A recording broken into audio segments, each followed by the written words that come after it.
Bonjour à toutes et à tous, bienvenue dans cette vidéo dans laquelle nous allons traiter la notion de suite numérique avec les modèles discrets. Vous avez vu en première spécialité la notion de suite ainsi que les différents comportements d'une suite. Eh bien pour cette année, nous allons reprendre quelques notions de première et puis nous allons introduire un certain nombre de propriétés et de théorèmes qui sont au programme de terminale maths complémentaire. On commence par le grand 1 avec une approche intuitive de la limite d'une suite. Petit a, suite de limite infinie. On commence par un premier exemple avec la suite un qui est définie sur n par un égale à 2n plus 1. Maintenant, intuitivement, on peut deviner sa limite en regardant les premiers termes. On voit par exemple pour le premier terme, donc pour n égale à 0, le terme u0, ça vaut 1. Pour n égale 1, u1, ça vaut 3. Et on voit ensuite qu'on avance de 2 en 2, 5, 7, 9, etc., 23. Si je poursuis ce procédé, j'aurai une limite infinie. Vous avez le graphique ici, avec le nuage de points pour les premiers termes ici jusqu'à 11. Et il semble que un est aussi grand que l'on veut lorsque n est suffisamment grand. Par exemple, un va dépasser 100 lorsque n va être plus grand ou égal à 50. Si je regarde quand est-ce que un dépasse 1000, eh bien c'est pour tout entier naturel supérieur ou égal à 500. Puisque 2 fois 500 ça fait 1000 plus 1, c'est bien strictement plus grand que 1000. Je peux continuer comme ça à me poser la question quand est-ce que je vais dépasser les différentes puissances de 10 par exemple. J'aurais pu prendre un autre nom, mais ici, pour faire plus simple, on prend les puissances de 10. Notamment, quand est-ce que je vais dépasser 10 puissance 6? Eh bien, c'est lorsque n va être plus grand ou égal à 500 000. Puisque 2 fois 500 000 plus 1, ça fait 1 million 1, ce qui dépasse bien 10 puissance 6. Dans ce cas-là, vu que ce procédé-là est arbitraire sur n, plus je prends un n grand, plus je vois que un va devenir de plus en plus grand. Autrement dit, intuitivement, on devine que la limite de un, c'est plus l'infini. Et on note lim, quand n tend vers l'infini, de un égale à plus l'infini. Deuxième exemple, avec la suite Vn définie sur n par Vn égale à moins n au cube. Pour chaque entier n, je regarde son image par la suite u. Donc u0 ça fait 0, u1 ça fait moins 1, u2 ça fait donc moins 2 puissance 3 qui fait moins 8 et ainsi de suite. Je vois bien que plus j'avance sur les entiers naturels sur l'axe abscisse, et plus je vais descendre sur les ordonnées pour les termes de la suite un. Il semble donc que un est aussi grand que l'on veut. Ici, le terme grand signifie un grand négatif. Lorsque n est suffisamment grand. Par exemple, Vn va être strictement plus petit que 1000 lorsque n va dépasser 11. Et comme tout à l'heure, on raisonne avec les puissances de 10. Vn va être strictement plus petit que moins 10 puissance 6 lorsque n va dépasser 101. Et plus je poursuis le procédé pour les entiers sur l'axe des abscisses allant vers plus l'infini, et plus je vais retrouver mes termes Vn qui vont être de plus en plus grands mais négatifs. On dit, dans ce cas-là, que Vn a pour limite moins l'infini, et on note limite quand n tend vers l'infini de Vn égale à moins l'infini. On peut utiliser des algorithmes pour déterminer justement ce fameux rang au niveau de l'axe des abscisses, ce fameux n, à partir duquel une suite va dépasser un certain seuil ou un réel a. Dans notre exemple ici, la suite un définie par u0 égale 2 et pour tout entier naturel n, un plus 1 égale à 4 fois un, donc 2 fois le terme d'avant. Eh bien cette suite-là, elle est strictement croissante et admet pour limite plus l'infini. À l'aide d'un algorithme, on peut déterminer ce rang. Je vous le donne en deux langages ici, le langage naturel, donc avec des mots en français, et le langage ici Python, un langage de programmation parmi tant d'autres. Donc on définit la fonction seuil qui permet de déterminer ce fameux rang n à partir duquel la suite dépasse le seuil grand A. En langage naturel, ça donne, eh bien, les entiers commencent à 0, donc je mets 0 dans n. Le premier terme u de 0, ici il vaut 3, donc je mets 3 dans u. Et tant que la valeur de U, donc la valeur des termes de la suite, est inférieure à A, eh bien, je vais mettre n plus 1 dans n. Dans U, c'est-à-dire les termes de la suite, je vais mettre 4 fois U. Et je fais tourner l'algorithme jusqu'à ce que la boucle s'arrête, c'est-à-dire lorsque la condition ici n'est plus vérifiée, c'est-à-dire que U dépasse le seuil A, à ce moment-là, on aura ajouté 1 à chaque fois pour n, et donc l'algorithme affichera en sortie la valeur n pour laquelle on aura dépassé le seuil. Je vous mets l'algorithme avec le langage Python également. Et propriété maintenant, les suites de référence k fois n, donc un nombre fois n, l'entier naturel, k fois n au carré, k fois racine de n, k fois exponentielle de n, fonction que vous avez vue en première, avec k un nombre réel strictement positif, eh bien, ont pour limite plus l'infini, mais lorsque k est strictement négatif, la limite, ce sera moins l'infini. On poursuit avec le petit b et les suites de limites finies. Et on prend la suite Vn définie sur n étoiles par Vn égale à 1 sur n. On va regarder pour les indices 1, 10, 100, 1000, etc. Donc les puissances de 10. Les termes correspondants par la suite Vn. Ici, sachant que c'est l'inverse, eh bien 1 sur 1 ça fait 1, 1 sur 10 ça fait 0,1. 1 sur 100, ça fait 0,01. 1 sur 1000, ça fait 0,001. On remarque que plus n augmente, et plus les termes Vn diminuent et tendent vers 0. Il semble donc que Vn est aussi proche de 0 que l'on veut lorsque n est suffisamment grand. Par exemple, Vn est compris entre 0 et 0,01 pour tout entier naturel strictement plus grand que 100. Vn va être aussi compris entre 0 et 10 puissance moins 6 pour tout entier naturel strictement plus grand que 10 puissance 6 et ainsi de suite. Comme vous le voyez ici dans le graphique, les points en rouge se rapprochent de plus en plus de la limite ici qui est 0 sur l'axe des ordonnées que j'ai repéré par la droite ici en vert. Dans ce cas, et pour toutes les suites qui vérifient ce procédé, on dit que un a pour limite 0 et on note limite quand n tend vers plus l'infini de un égale à 0. Comme tout à l'heure, propriété sur les suites de référence, ici k sur n carré, k sur racine de n et k fois exponentielle de moins n, avec k un nombre réel quelconque. Ici, attention, je ne distingue pas le k positif et le k négatif, quel que soit le signe de k, eh bien toutes ces suites de référence ont pour limite 0 également. Petit c maintenant, avec les suites qui n'ont pas de limite, eh bien il concerne les suites qui ont un comportement aléatoire ou qui se dispersent quand n devient assez grand. Exemple classique, c'est un égale à moins 1 puissance n, c'est la suite qui alterne entre 1 et moins 1, donc 1, moins 1, 1, moins 1 comme ça et jusqu'à l'infini. On remarque qu'il n'y a pas de limite, les termes ne se rapprochent pas d'une unique valeur. Un autre exemple ici, pareil, c'est des termes qui alternent mais qui deviennent de plus en plus grands, que ce soit vers plus l'infini ou vers moins l'infini. Également, cette suite n'a pas de limite, puisque il y a en quelque sorte des sauts à chaque fois d'un terme au suivant. On poursuit avec le grand 2 maintenant, et les différentes propriétés sur les limites. Petit a, opération sur les limites, si on considère un et vn deux suites définies sur l'ensemble des entiers naturels, et L et L' qui désignent des nombres réels. On admet les règles opératoires suivantes. Donc il y aura la somme, le produit et le quotient.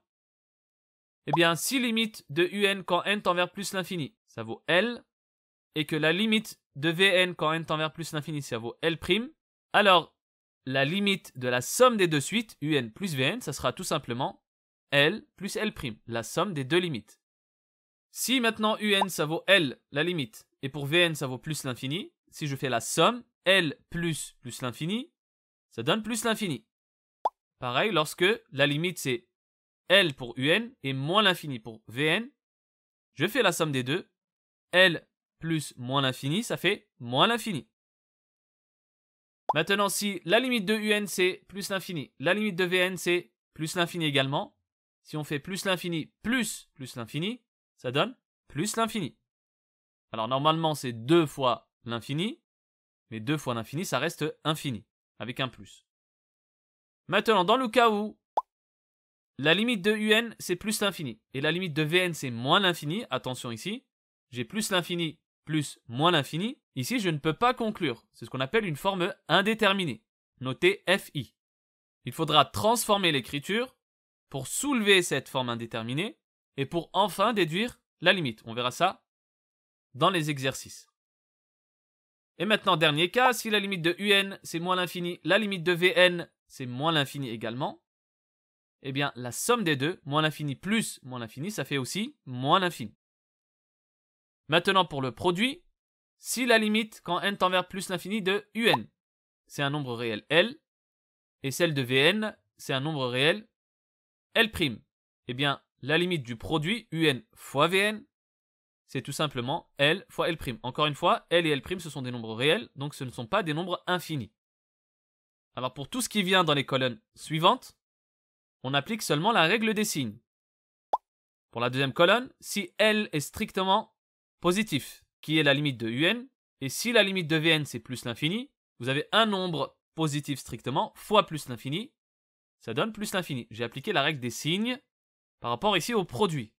C'est exactement le même raisonnement pour toutes les autres colonnes qui suivent, même quand c'est infini avec infini, plus l'infini fois plus l'infini ça fait plus l'infini fois moins l'infini, eh bien j'applique la règle des signes, ça fait moins l'infini, et moins l'infini fois moins l'infini, ça vaut plus l'infini. Dernier cas qui correspond à une forme indéterminée, eh bien c'est lorsque vous avez 0 fois l'infini, que ce soit plus ou moins l'infini. Là en l'occurrence, on ne peut pas déterminer la limite directement, il faut transformer l'écriture de telle sorte à soulever l'indétermination pour trouver la limite. Enfin pour le quotient, on va supposer que pour tout n, Vn est différent de 0, et on va distinguer deux cas. Le premier cas, c'est lorsque la limite de Vn est non nulle. Eh bien, si limite de Un égale L, limite de Vn égale L', alors la limite du quotient, ça sera L divisé par L'. Si la limite de Un c'est L, et que la limite de Vn c'est plus ou moins l'infini, vous avez un nombre divisé par un nombre très grand, infini, eh bien la limite c'est 0. Pour les 4 colonnes suivantes, c'est comme pour le produit, on va appliquer la règle des signes en fonction du signe de chaque limite. Et la forme indéterminée, ça sera lorsqu'on a infini sur infini, que ce soit plus ou moins l'infini au numérateur ou plus ou moins l'infini au dénominateur. Ça sera la même chose ici, il faudra soulever l'indétermination pour trouver la limite. Maintenant, dans le cas numéro 2, c'est lorsque la limite de Vn est nulle cette fois-ci. Attention, on parle de limite. Tout à l'heure, j'ai expliqué que Vn était non nul. Vn peut se rapprocher de 0, comme pour la suite 1 sur n par exemple. Eh bien, dans ce cas-là, on va distinguer les cas où la limite c'est un 0 qui va être positif, 0 plus, ou un 0 moins, pour lequel on va appliquer pareil la règle des signes. Pour la première colonne, si la limite de Un est égale à L, qui est strictement positif, ou plus l'infini, et que la limite de Vn c'est 0 mais un 0 positif, donc des valeurs qui se rapprochent de 0 de façon positive, eh bien la limite, ça sera plus l'infini. Si maintenant, la limite de Un c'est L qui est strictement négatif, ou qui vaut moins l'infini, et qu'on divise par la limite de Vn qui vaut également 0 plus, eh bien la limite, ça sera moins l'infini, d'après la règle des signes. Vous avez un moins au numérateur, et au dénominateur un plus. Par la règle des signes, c'est un infini négatif. Même raisonnement avec les deux colonnes suivantes, et on trouve moins l'infini, puis plus l'infini. Donc, plus par moins, ça fait moins l'infini, et moins par moins, ça fait plus l'infini. Le dernier cas, c'est lorsque la limite du numérateur, ça vaut 0, et le dénominateur qui vaut 0. Là, on a une forme indéterminée, pour laquelle il faudra encore une fois transformer l'écriture pour soulever l'indétermination.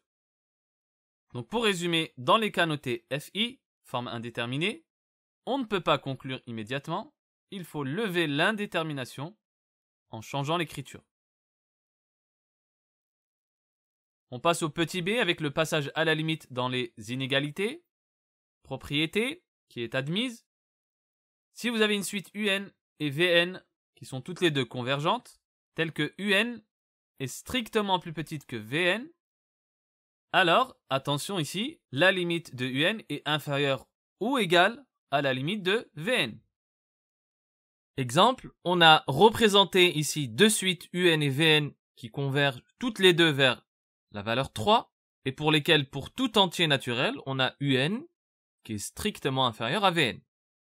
Les points de la suite UN sont strictement en dessous des points qui représentent la suite VN, mais pour les limites, on a une égalité, d'où l'inégalité large, c'est-à-dire inférieure ou égale. Petit c maintenant avec le théorème des gendarmes. Théorème admis, si vous avez UN, VN et WN qui sont trois suites définies sur N, et L qui désigne un nombre réel vérifiant les conditions suivantes, il y en a deux. Premièrement, c'est que WN est compris entre UN et VN. Et deuxième condition, c'est que la limite de UN égale à la limite de VN égale à L. Donc UN et VL ont la même limite. Étant donné que WN est compris entre UN et VN, le théorème nous dit que la limite de WN est également égale à L. Alors graphiquement, comme vous le voyez ici, UN en rouge, VN en vert. Les termes en rouge et les termes en vert convergent vers la même limite. Les termes en noir sont ceux de WN. Ils sont compris donc entre UN et VN. On voit que forcément la limite de WN, ça sera également la limite L. On poursuit avec le grand 3 et la notion de suite géométrique. Petit a, approche intuitive. On considère la suite UN égale à 1,7 puissance n. La suite est croissante, puisque UN plus 1 sur UN, ça fait 1,7 à la puissance n plus 1 divisé par 1,7 à la puissance n. Je peux simplifier les 1,7 n fois, il en reste un seul, et 1,7 c'est strictement plus grand que 1. Donc la suite UN est strictement croissante. Voici une première représentation graphique, donc pour n allant jusqu'à 13 ici. Juste après, on a, lorsque n arrive aux alentours de 30, puis on peut augmenter comme ça jusqu'à 50 par exemple, et on voit que plus on augmente l'abscisse n, plus les termes de la suite vont monter vers plus l'infini. Il semble donc que UN prend des valeurs aussi grandes que l'on veut, pour n assez grand, et on a donc la limite quand n tend vers plus l'infini de 1,7 à la puissance n égale à plus l'infini. Deuxième exemple avec la suite Vn qui est géométrique et qui a pour expression Vn égale 0,6 à la puissance n. La suite Vn est décroissante cette fois-ci puisque Vn plus 1 sur Vn ça fait 0,6 à la puissance n plus 1 sur 0,6. On simplifie. Les 0,6 il en reste 1 au numérateur donc égal à 0,6 et 0,6 est strictement plus petit que 1. Donc Vn plus 1 sur Vn est strictement plus petit que 1. En passant le Vn à droite, ça fait Vn plus 1 inférieur strict à Vn, ce qui démontre la décroissance de la suite Vn. Vous le voyez ici sur le graphique. Et comme pour la suite précédente, là on va à peu près jusqu'à 40 pour les abscisses. Plus on augmente sur les abscisses et plus on voit que les points se rapprochent de plus en plus de 0 au niveau des ordonnées. Il semble donc que Vn prend des valeurs aussi petites que l'on veut pour n assez grand et on a donc limite quand n tend vers l'infini de 0,6 à la puissance n égale à 0. On passe au petit b avec la limite de la suite q puissance n avec q strictement positif. Propriété admise également. Donc q c'est un réel strictement positif. Si q est strictement plus grand que 1, alors la limite de q puissance n, ça va être plus l'infini. Là, on fait le lien direct avec le premier exemple, qui était 1,7 à la puissance n. Deuxième cas, lorsque q est strictement compris entre 0 et 1, eh bien la limite de q puissance n, ça fait 0. Là, ça correspond à l'exemple qui est juste avant. Et enfin, lorsque q égale 1, tout simplement, eh bien ça donne limite de 1 puissance n, ça fait toujours 1, c'est la suite constante, donc la limite, elle vaut 1. Petit c maintenant, la limite de la somme des termes d'une suite géométrique, avec q compris entre 0 et 1. Propriété, si un est une suite géométrique de raison q, telle que q est compris entre 0 et 1 strictement, et que pour tout n, Sn c'est la somme de u0 plus u1 plus u2, etc. jusqu'à un, donc la somme des n premiers termes, eh bien la limite quand n tend vers l'infini de Sn, c'est u0 divisé par 1 moins q. On va démontrer cette propriété. Si vous avez Sn qui vaut u0 plus u1 plus etc. jusqu'à un, sachant que un est géométrique, eh bien, formule de première, un s'écrit u0 fois q à la puissance n, donc u1 c'est u0 fois q à la puissance 1, u2 c'est u0 fois q à la puissance 2, etc.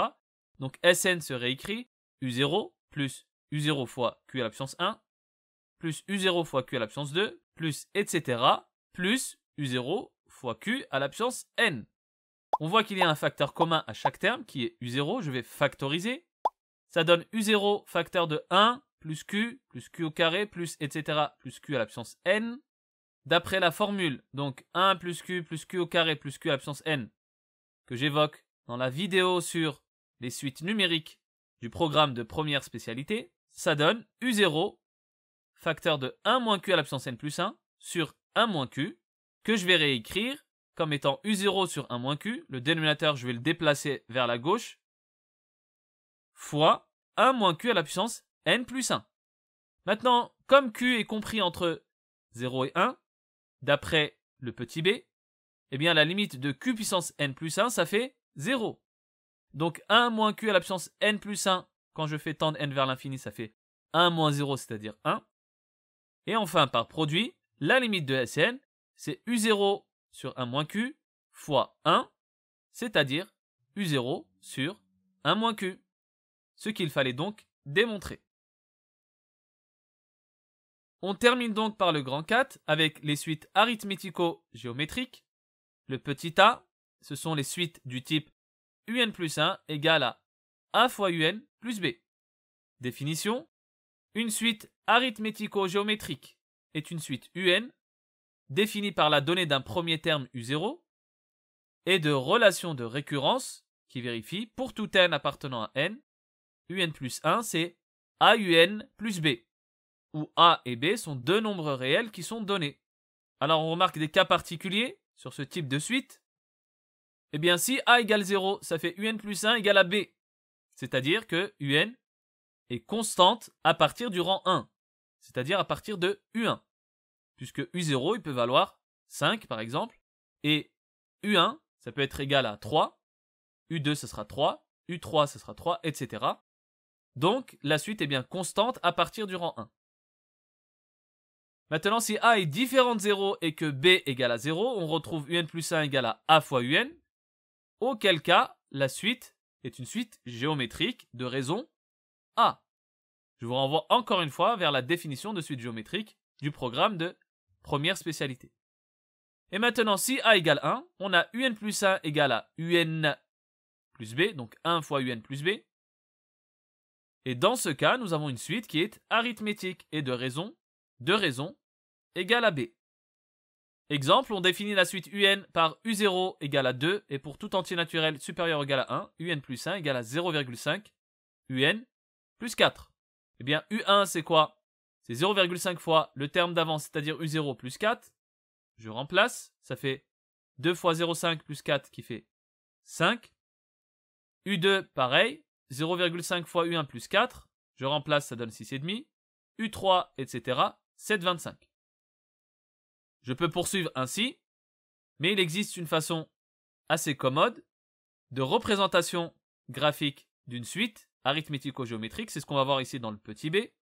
Et pour représenter graphiquement les termes d'une suite arithmético-géométrique, on utilise souvent cette méthode. Eh bien, cette méthode consiste à tracer dans un repère orthonormé, encore une fois, la droite delta d'équation y égale à x, ce qu'on appelle la première bisectrice, c'est la droite en fait à 45 degrés, et la droite D d'équation y égale à x plus b, avec a et b, donc c'est les deux réels qui définissent un plus 1 égale à un plus b.